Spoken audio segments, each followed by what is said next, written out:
کراچی کو بارش سے بچانے کے لیے این ڈی ایم اے متحرک۔ ترجمان این ڈی ایم اے کے مطابق 3 بڑے نالوں کے 42 بند پوائنٹس میں سے 35 کلیئر کر دیے۔ مجموعی طور پر 20,000 ٹن سے زائد کچرا نکالا گیا۔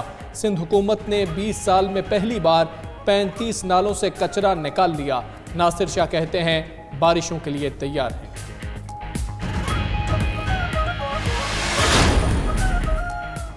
اندرون سندھ میں بھی بارشوں نے خوب رنگ جمایا۔ میرپور خاص، ٹھٹا، نواب شاہ، جام شوروں میں بادل جم کے برسے۔ حیدرآباد، سکھر، ٹنڈو آدم اور دیگر علاقوں میں بھی جل تھل ایک ہو گیا۔ بارش کا سلسلہ وقفے سے آج سندھ بھر میں جاری رہے گا۔ بلوچستان کے مختلف علاقے بھی بارش سے بھیگ گئے۔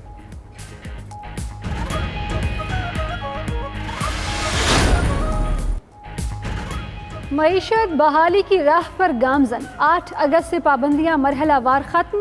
کیا کیا کھلے گا، اسد عمر نے بتا دیا۔ پیر سے ہوٹل اور ریسٹورنٹس اوپن، سیاحتی مقامات، پارکس، ٹرین، فضائی ٹرانسپورٹ اور میٹرو بحال۔ ڈبل سواری پر پابندی ختم۔ تھیٹر اور سینما گھر کھولنے کا اعلان۔ بیوٹی پارلر 10 اگست، شادی ہالز 15 ستمبر سے کھلیں گے۔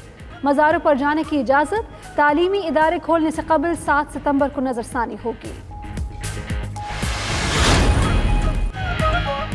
مودی نے مذاکرات کے لیے متعدد بار پیغامات بھیجے۔ ہم نے جواب دیا 5 اگست کا اقدام واپس لینے تک بات نہیں ہوگی۔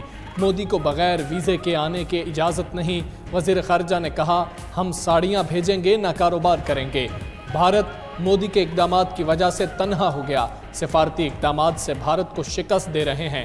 آج پاکستان کو ڈو مور کوئی نہیں کہہ رہا۔ اپوزیشن نے فیٹف بل کو نیب کے ساتھ نتھی کیا۔ بعد میں مذاکرات ہوئے تو کچھ ہم نے مان لیے، کچھ انہوں نے۔ وزیر قانون فاروق نسیم نے پروگرام نائٹ ایڈیشن کے دوران کہا عدالتیں بنانے کے لیے آرڈیننس میں ترامیم کی ضرورت نہیں۔ بھارت نے آزاد کشمیر، گلگت بلتستان اور سرکریک کو اپنا حصہ بنایا، اس لیے ہم نے بھی اپنا سیاسی نقشہ جاری کر دیا۔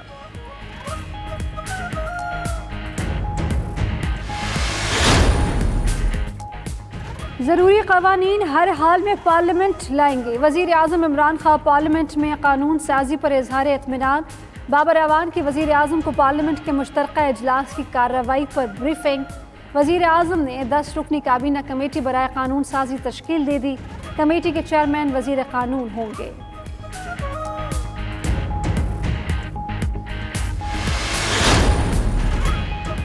امن برقرار رکھنا سلامتی کونسل کی ذمہ داری ہے۔ وزیر اعظم عمران خان کا سلامتی کونسل کا خیر مقدم۔ ٹویٹر پیغام میں کہا کشمیر پر پاکستان کی پوزیشن غیر متزلزل ہے۔ اقوام متحدہ کی قراردادوں کے مطابق حل ہونا چاہیے۔ آرمی چیف اور جاپانی وزیر دفاع کے درمیان ویڈیو کانفرنس۔ عسکری تعلقات، دفاعی اور سیکیورٹی تعاون پر گفتگو۔ علاقائی امن و استحکام کے لیے پاکستانی کردار کی تعریف۔ وزیر اعلیٰ پنجاب کا آٹا چینی مہنگا ہونے پر اظہار برہمی کے خلاف سخت کارروائی کا حکم۔ عثمان بزدار نے کہا سپلائی کو بہتر بنا کر مقررہ نرخوں پر فراہمی یقینی بنائی جائے، تعطل برداشت نہیں کیا جائے گا۔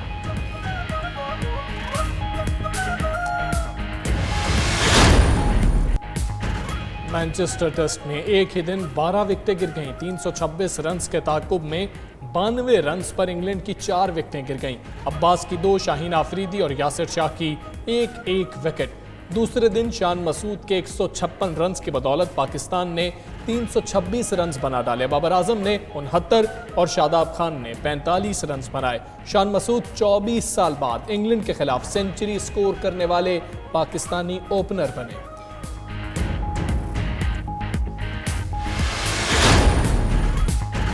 چیمپئنز ٹرافی کے فاتح کپتان کھلاڑیوں کو پانی پلاتے رہے۔ مانچسٹر ٹیسٹ کے دوران ٹیم انتظامیہ نے سابق کپتان سرفراز کو جونیئر کھلاڑیوں کی خدمت پر مامور کر دیا۔ سرفراز ٹیم میں 12ویں کھلاڑی کے طور پر شامل۔